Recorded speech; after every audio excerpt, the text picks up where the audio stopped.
The world was hoping for peace. Reality told a different story. Iran continued launching missiles into Israeli territory even after U.S. President Donald Trump officially announced a ceasefire agreement between Iran and Israel. Trump's announcement came shortly after a U.S. military base in Qatar was hit by Iranian missiles. In a long statement on social media, he claimed that both nations had agreed to a 24-hour ceasefire starting Tuesday, June 24th, 2025. But what happened on the ground told a different tale. Iran kept firing. Tehran's anger had clearly not faded, especially after earlier Israeli airstrikes killed dozens of civilians and wounded many more. Iran's missiles continued falling on Israeli territory, even as the ceasefire deadline approached. Their targets were not random, they were key population centers and military installations.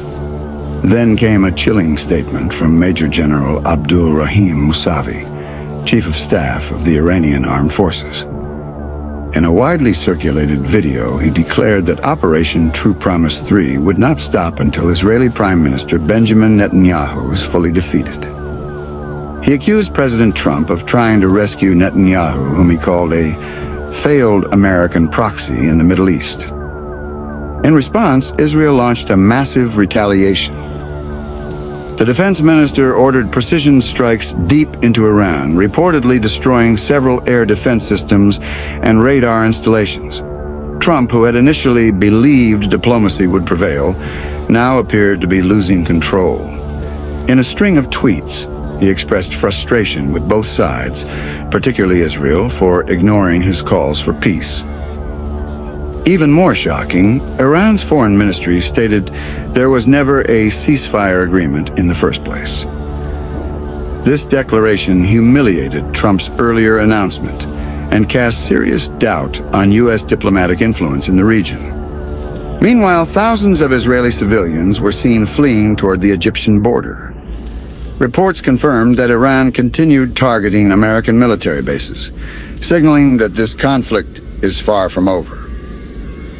What began on June 13, 2025, as a short-lived escalation has now turned into a full-blown international crisis. Is Israel running out of weapons and supplies? Or is Iran simply outmaneuvering them strategically and militarily? What's clear is that Iran shows no intention of backing down. They've vowed to continue retaliation against both Israel and the United States until what they call justice is served. This is no longer a regional conflict. It's turning into a shadow war involving multiple global powers. According to the latest intelligence, Israeli fighter jets dropped over 100 bombs on Tehran, targeting critical bases of Iran's Islamic Revolutionary Guard. Prime Minister Netanyahu claimed that Israel is close to achieving its main objectives, destroying Iran's ballistic missile program and eliminating its nuclear facilities. But many experts say this isn't a victory. It's a sign of desperation. A senior official in Qatar revealed that the U.S. has been sending diplomatic signals to Iran through Arab intermediaries, implying that Israel is desperate to end war. However, Iran reportedly rejected the offer, insisting that Israel must first answer for its earlier attacks.